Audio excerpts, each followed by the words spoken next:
with this character, when you take an overall look, still trying to show you the spine, so this line of action, especially drawing it with a ground plane, if the feet are leaving it, always try to consider the ground plane as the angle, so that you have a horizontal and this angle cut jutting up from it. And then this is being the line of action. Usually follows traditionally the spine in drawing human anatomy as well as some of these animal characters. And hopefully this is a 3/4 view from the back, so you have a little bit of a different challenge. This is the circular part for the skull. And I'll just try to sketch in the back. So if you had the center line, but now it's in the back of the head, you only see part of the eye. And that eye line, again, you can see this back side of the cheek, for example, that they make with the character. And that's going to be set up in this elliptical shape around the back. So that's the center line from the back, and you can project that through to the front, hopefully. So essentially you're drawing something like this in perspective that's the opposite direction, pushing it forward that way. So once you get it situated, that's where the initial piece is. So everything else you kind of have to imagine what's happening. So anything that you can put in a basic shape, you want to add to it. So if it's a cheek shape, make it a circle. Again, it's going to be on the other side. You won't be able to see, wrapping around this side somewhere. Trying to build this character up. The neck, again, if you're not really doing the stick figure or a circular figure, you can always add more. But here's this part for the chest, and then here's the part for the hips, the pelvis, for that piece. And they give you some help, and so when you take a look at the shoulder, those are the clues that you're trying to find, and still look in perspective. That's on the opposite side, but at least you have a starting point for it. Same with the hip, goes on the opposite side, and the bend of this leg, and that's also in perspective, so that's going to be on the opposite side itself. And same idea with all the paws, just like the hands, human hands, just putting in circles, building that part up. And then any parts for the limbs, just rely on a stick figure, and then all it is fleshed out into a larger elliptical shape. You want to make ovals, 2 cylinders, just like connecting the hip to the chest, finding those lines. Shows a little bit of the undercarriage of the body. And some books will go so far as to build it right off of a rectangular shape. So if this was the same kind of piece brought up into there with a circular piece to build that into it. And then taking a look at something like the tail, it's a cylindrical shape, tapered just like the cone you did. And just find a thick and thin side of it, both sides of it overlapping that piece. And it doesn't matter what shape you make that direction going in. Same with the features on the face. The tongue is still a shape coming out in perspective and then coming down, just like the ears on the other character. And if you can round that off, you have the opposite side of the tongue there. That's what this piece is. So it's just kind of rounded off, sketched in. Didn't really do anything, just added a couple pieces to it. With the ear, find the base, whether it's a circle or you make it into a triangular shape to build that section up. And the eye, you're going to have to add to that piece as you get to see the final part. So for the basis of the layout, it's kind of back to what we started with here. And now just looking at the final sketch, in your case looking at reference that you're using, and going through this and still trying to treat the thin and thick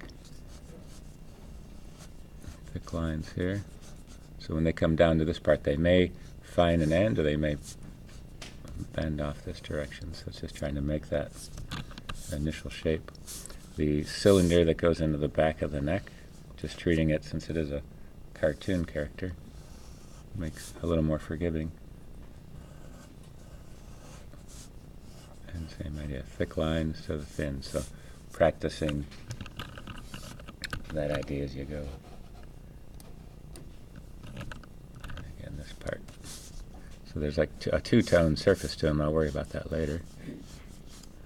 put this overlap here for the lower part.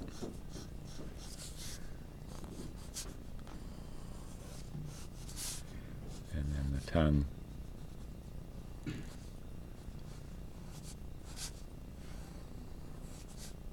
I'm just putting a little shading but cross contour there just to show that development there.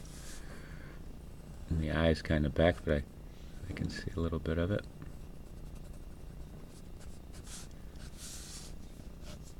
There's kind of a little squared off part right there. And the same with the nose. The nose is wrapping all the way around, you're only going to see part of it.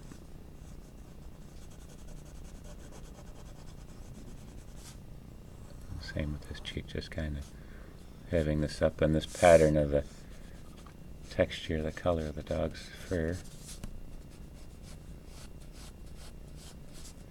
And if you're shading this, remember you can go right across the contour and just build it right up that way. Makes it much easier for that. So if this is the shadow, this crosshatch line, just overlapping it there.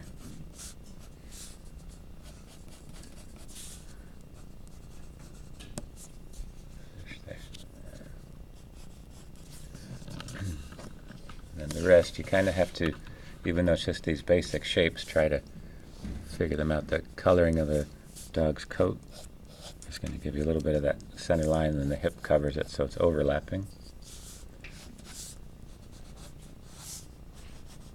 Have this a little bit drawn out. And same with the shoulder. Think of the cylindrical shape crossing over.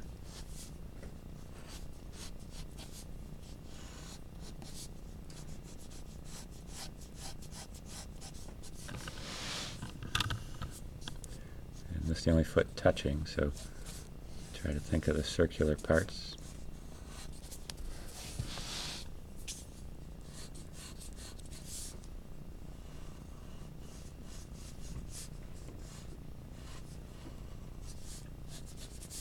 And here's this pattern of the fur.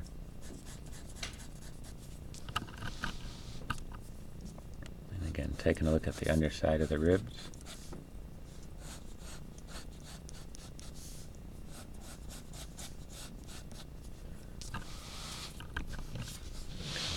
Here, and the hips. So all these showing of space, these overlapping of line, helping you in there.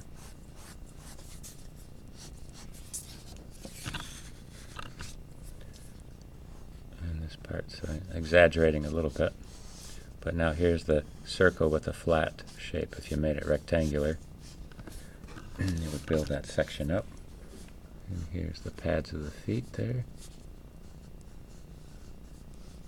Keeping it round. And make this large enough so you can see it.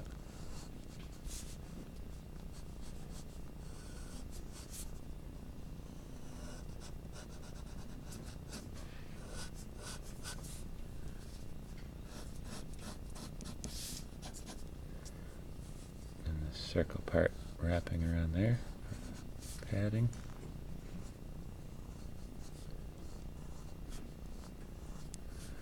And then these toes here.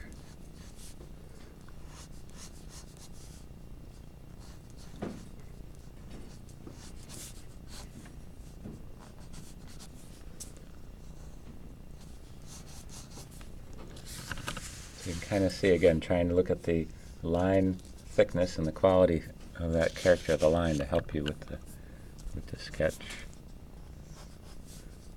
And this, the hips going right back. In perspective.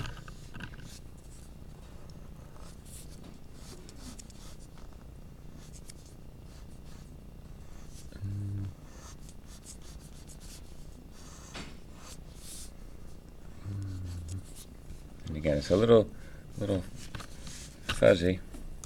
See that? So try to take a look. You can look up some reference of dog photos for the pads on their feet. A little more detail.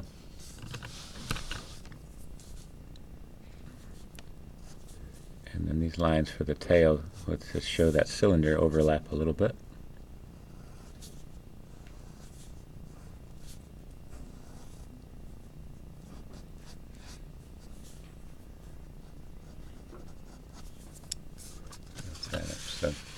for the most part, kind of putting in the line and even the foreground, middle ground, and background, showing the front right leg, the center, bottom part of the body, and the chest, and then the back leg.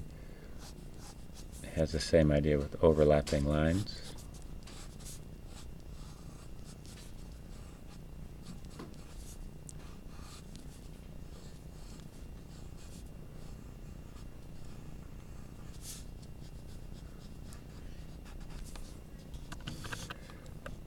And they could be lighter. I kind of always go heavy with it, but that's just the nature of the drawing. And then just kind of doing a quick shading of this.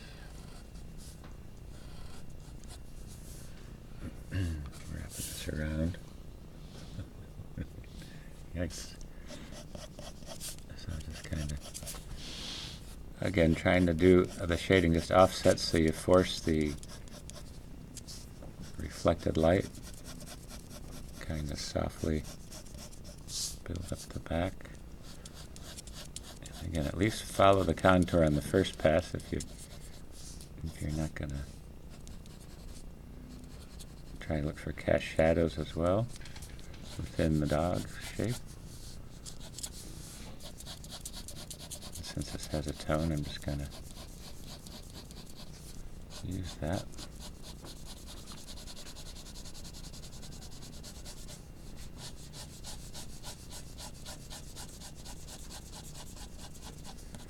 But again, trying to get the shapes built up with the circular, rounded forms.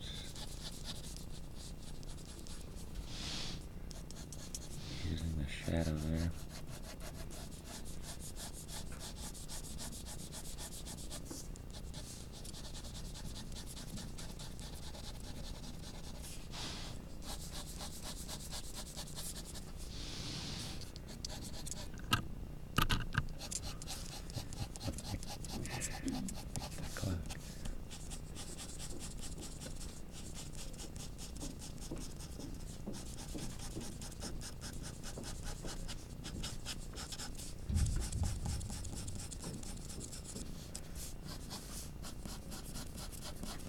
For the most part, you have it